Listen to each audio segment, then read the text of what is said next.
Assalamualaikum warahmatullahi wabarakatuh.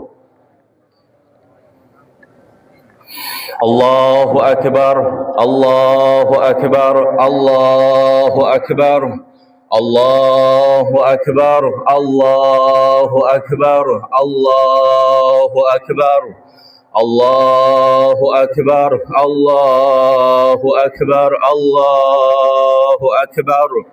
الله أكبر كبيرا والحمد لله كثيرا وسبحان الله بكرة وأصيلا لا إله إلا الله ولا نعبد إلا إياه مخلصين له الدين ولو كره الكافرون لا إله إلا الله وحده صدق وعده ونصر عبده وعز جنده وهزم الأحزاب وحده لا إله إلا الله والله أكبر الله أكبر ولله الحمد إن الحمد لله نحمده ونستعينه ونستغفره ونستهديه ونتوب إليه ونعوذ بالله من شرور أنفسنا وسيئات أعمالنا من يهده الله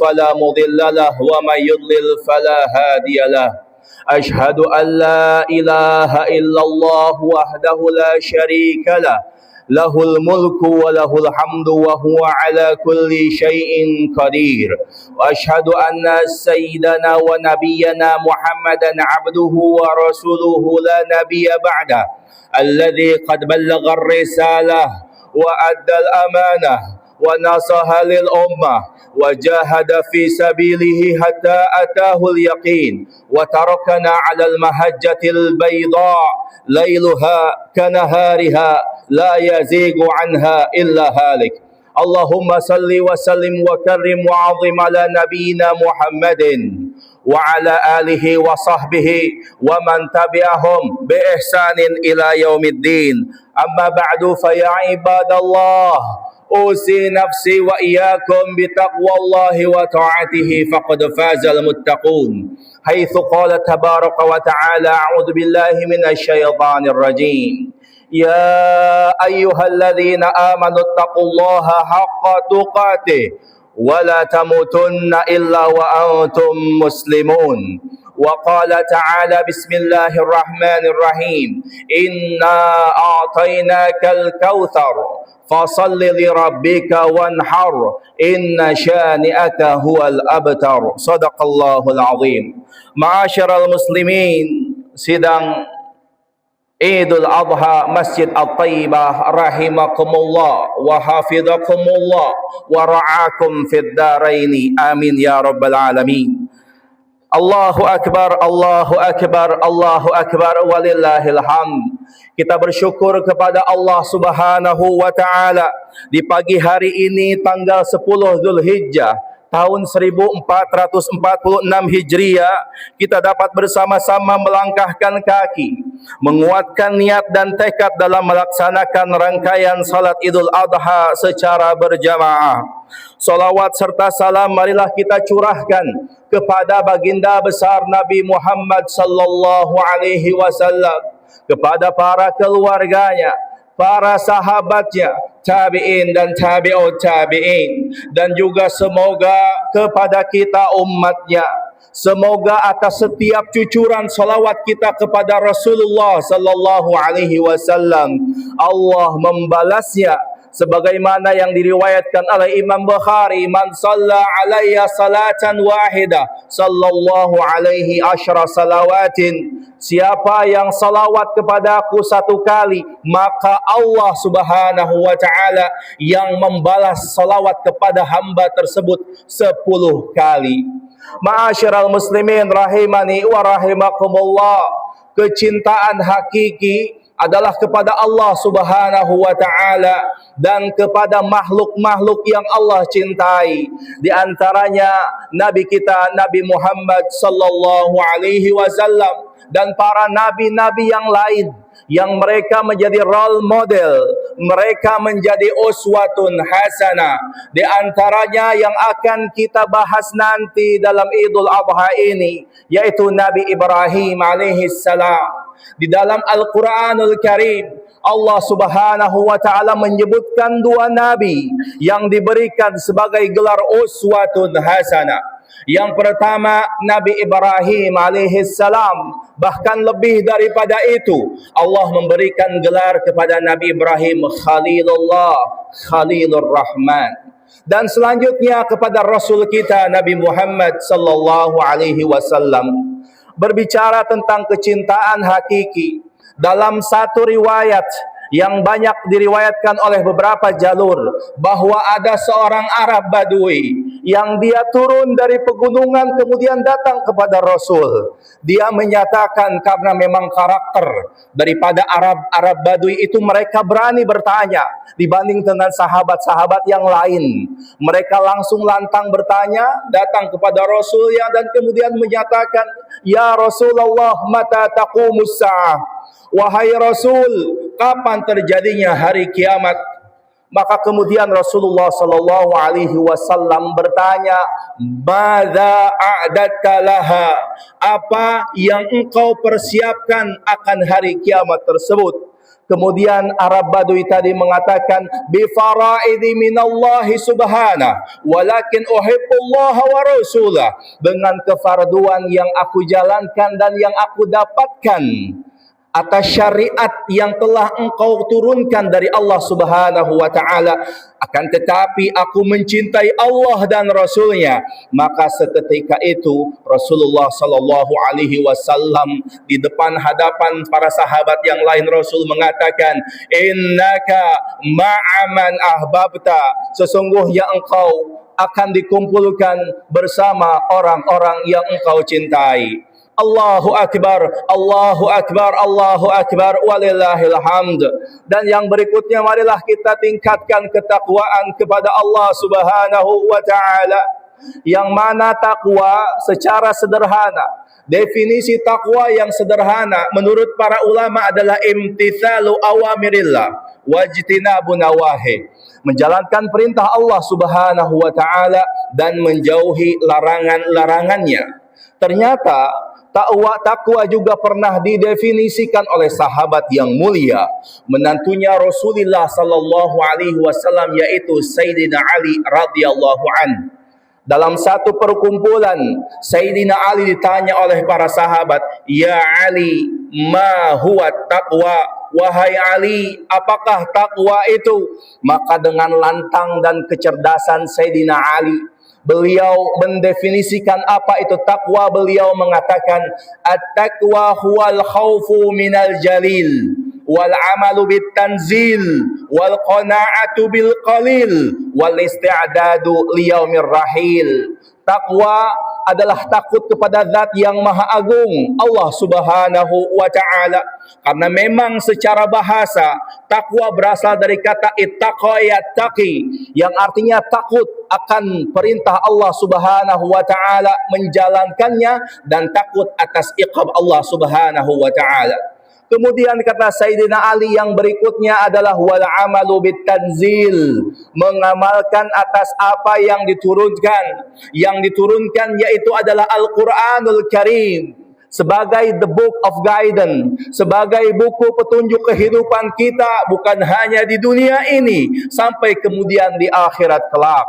Kemudian berikutnya wal qana'atu bil qalil, merasa cukup dan ridha. Karena ada orang yang mengatakan dia menerima, mengatakan dia cukup, tapi tidak ada unsur ridha di dalam dirinya, sehingga qanaah, merasa ridha atas apa yang diberikan oleh Allah sekalipun sedikit. Karena ketika ada keberkahannya, maka itu besar di sisi Allah. Kemudian yang berikutnya kata Sayyidina Ali, wal isti'dadu liyaumir rahil, mempersiapkan diri pada hari kepergian kita. Hadirin rahimakumullah. Sekarang kita berada di alamud dunia.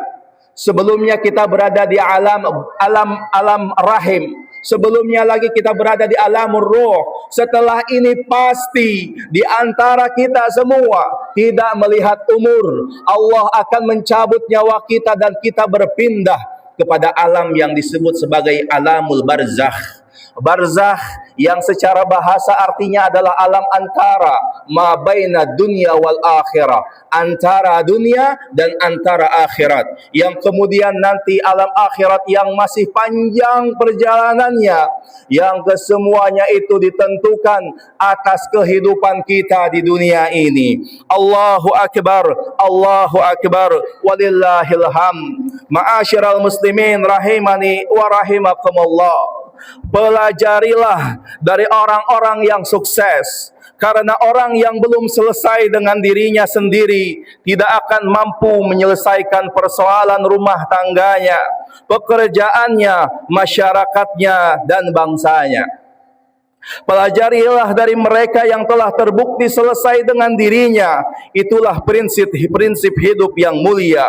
Karena seringkali manusia masa kini ini mereka mengalami disorientasi, kurangnya referensi hidup dan role model yang mereka ajukan, yang mereka jadikan. Maka ketika kita kenalkan role model terbaik yang disebutkan di dalam Al-Quranul Karim, yang disebutkan dalam kitab-kitab samawi, di antaranya adalah Nabiullah Ibrahim alaihissalam yang telah selesai dengan dirinya, telah selesai dengan keluarganya, telah selesai dengan masyarakatnya, yang kemudian kesuksesan Nabi Ibrahim alaihissalam sebagaimana yang disebutkan oleh Ibnu Faris dalam kitabnya Mu'jamul Maqayis fil Lugha.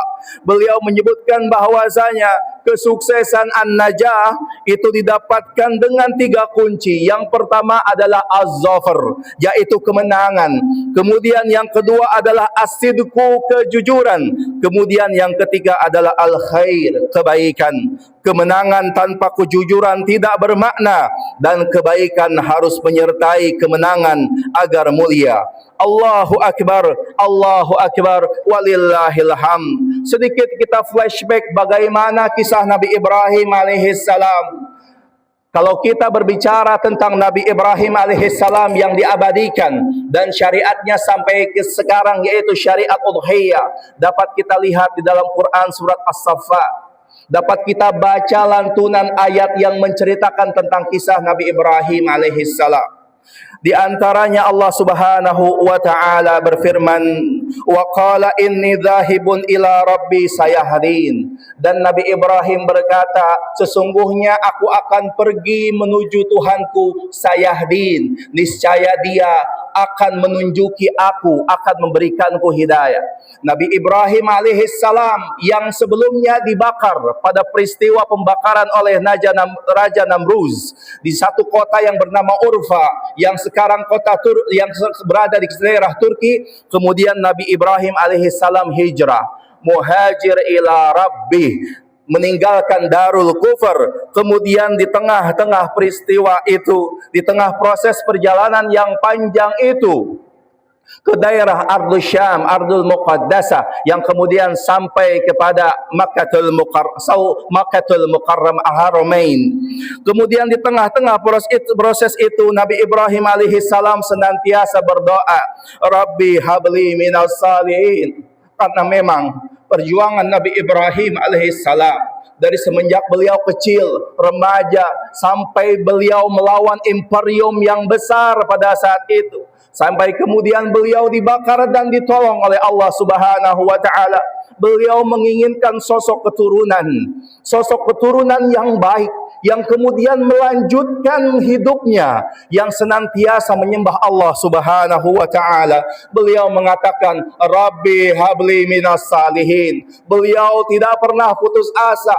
Dalam setiap langkah kakinya, dalam setiap perjalanannya, beliau mengatakan, Rabbi habli minas salihin. Ya Allah, anugerahkanlah aku keturunan yang saleh. Hal ini bukan hanya kepada orang tua saja, yang ketika proses memiliki keturunan kepada pasangan-pasangan yang muda, tetapi kepada orang-orang tua yang memiliki putra-putrinya, atau mungkin yang sudah memiliki cucu, Rabbi habli minas salihin, ya Allah anugerahkanlah kepadaku keturunan yang baik. Karena untuk menjadikan seseorang yang baik itu berproses.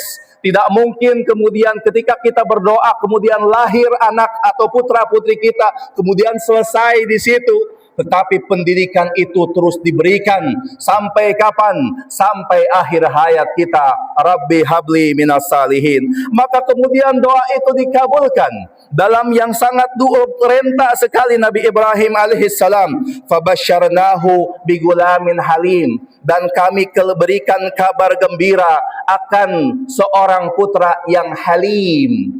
Halim di dalam tafsir disebutkan dihilmin kathir, yang santun, ramah, memiliki budi pekerti yang baik.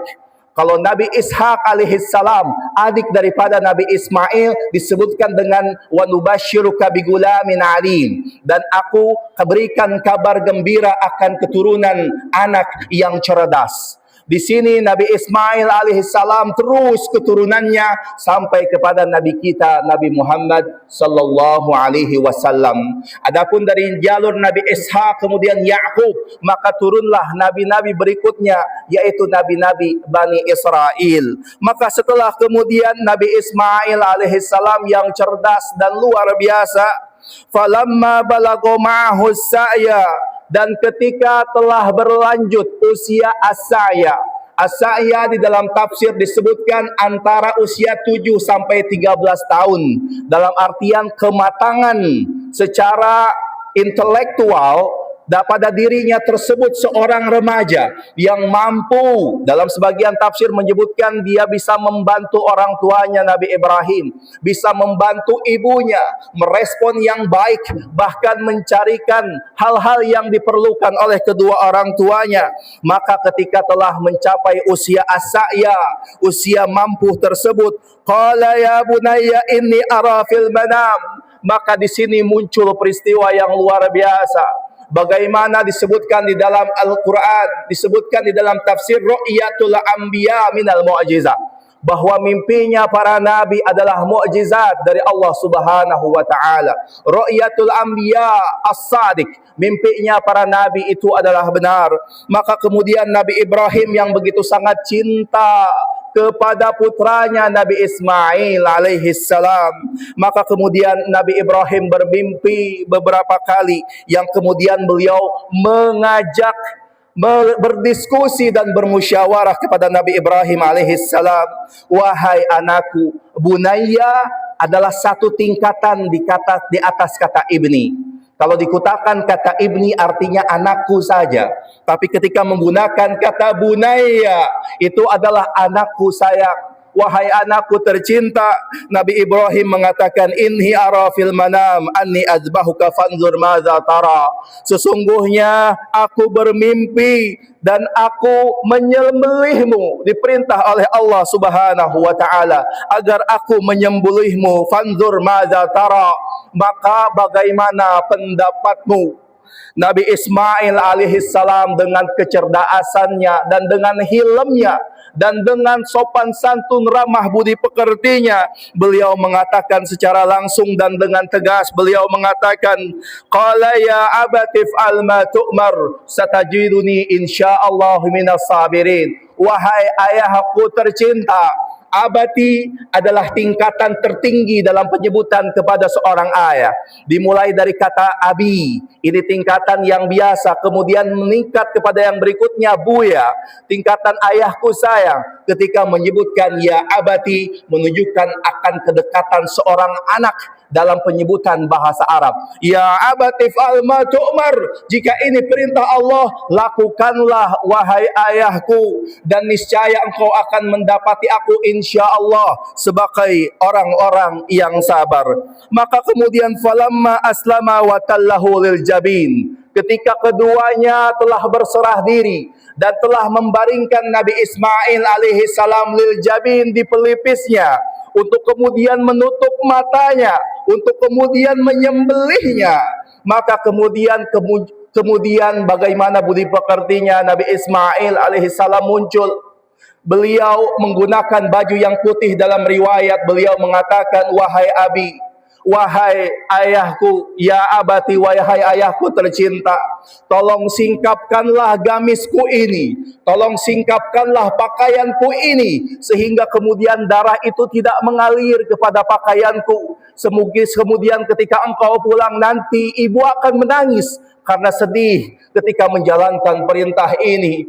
Maka kemudian ketika sudah dilaksanakan, digunakanlah, disembelihlah Nabi Ismail alaihissalam. Beberapa riwayat menyebutkan ketika sudah menempel pisaunya tadi. Riwayat yang lain menyebutkan sudah dicoba namun tidak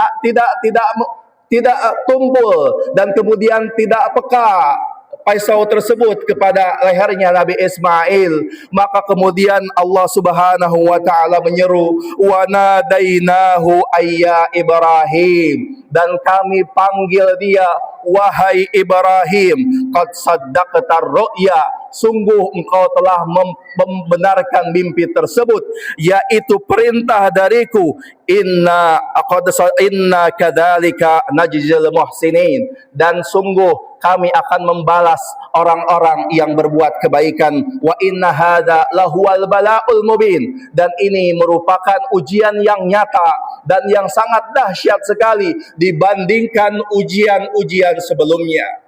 Ma'asyiral muslimin rahimani wa rahimakumullah. Allahu akbar, Allahu akbar, Allahu akbar, walillahil hamd. Al-Quran selalu menyebutkan dalam setiap ayatnya, fa'tabiru ya ulil absar, fa'tabiru ya ulil albab. I'tibar diambil dari kata ibrah, yang dimana i'tibar artinya adalah mengambil pelajaran, dan ibrah yaitu pelajaran itu sendiri. Ma'asyiral muslimin rahimani wa rahimakumullah. Ada beberapa pelajaran yang dapat kita ambil dari peristiwa udhiyah dan juga dari doanya Nabi Ibrahim alaihissalam. Di antara doanya Nabi Ibrahim alaihissalam yang ini penting bukan hanya bagi masyarakat, namun ini bagi bangsa dan negara kita Indonesia. Bagaimana Nabi Ibrahim alaihissalam berdoa, wa idh qala Ibrahim rabbi ij'al hadza baladan amina warzuq ahlahu minats tsamarat man amana billahi wal yaumil akhir. Doa ini menunjukkan bahwa syarat utama keberhasilan adalah aminan, yaitu adalah keamanan dan ketertiban di dalam sebuah negara. Kita tentu akan marah apabila negara kita ada yang ingin mengadu domba, ada yang ingin memecah, ada yang ingin menyerang. Kita tentu tidak akan tinggal diam. Bagaimana bangsa dan negara kesatuan Indonesia ini tidak akan diam untuk menjaga keamanan dan ketertiban. Yang berikutnya yaitu kesejahteraan ekonomi. Ini minas samarat, dari buah-buahan yang menunjukkan atas kelapangan ekonomi. Ketika seseorang berbicara, baik dalam skala apapun, dalam keadaan perut yang lapar, maka ini tidak akan memberikan dampak apapun. Maka kemudian keamanan dan ekonomi bagaikan dua sisi mata uang yang berdekatan dan tidak dipisahkan satu sama lainnya. Kemudian pelajaran yang kedua dari Idul Adha adalah semangat altruistik, semangat menolong orang lain, yang ini dalam bahasa Al-Quran disebut sebagai ithar. Wa yu'thiruna ala anfusihim walau kana bihim khasasa, dan mereka berithar, menolong orang lain dan mendahulukan orang lain daripada dirinya. Kita kenal bahwa kebutuhan itu ada dua, ada yang disebut sebagai hajah, ada yang disebut sebagai khasasa. Kalau khasasa itu kebutuhan yang sangat mendesak sekali. Kalau kita lihat orang yang kaya dia berderma itu biasa, orang yang berkecukupan itu berderma itu biasa. Tetapi orang yang dililit, yang kemudian tidak berkecukupan, dia mendermakan hartanya, itulah sesuatu yang luar biasa. Dia memberikan yang terbaik bagian daripada miliknya. Dia mendahulukan untuk orang-orang fakir miskin yang ada di sekelilingnya. Itu yang terbaik yang disebut sebagai khasasa. Ma'asyiral muslimin, Allahu Akbar, walillahil hamd. Yang berikutnya kita kenal dari kisah Nabi Ibrahim alaihissalam, dari yang tadi disebutkan bagaimana diskusi Nabi Ibrahim dengan Nabi Ismail. Di barat sana sudah muncul kesadaran dalam sebuah istilah psikologi parenting, yang dimana sebelumnya dikenal sebagai learning from parents, berubah menjadi learning with parents. Yang sebelumnya belajar dari orang tua, yang kemudian berubah menjadi belajar bersama-sama orang tua.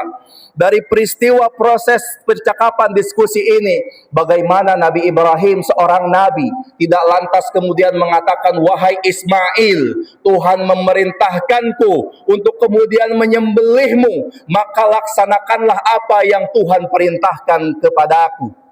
Maka kemudian Nabi Ibrahim alaihissalam tidak seperti itu. Beliau menanyakan, fanzur madza tara.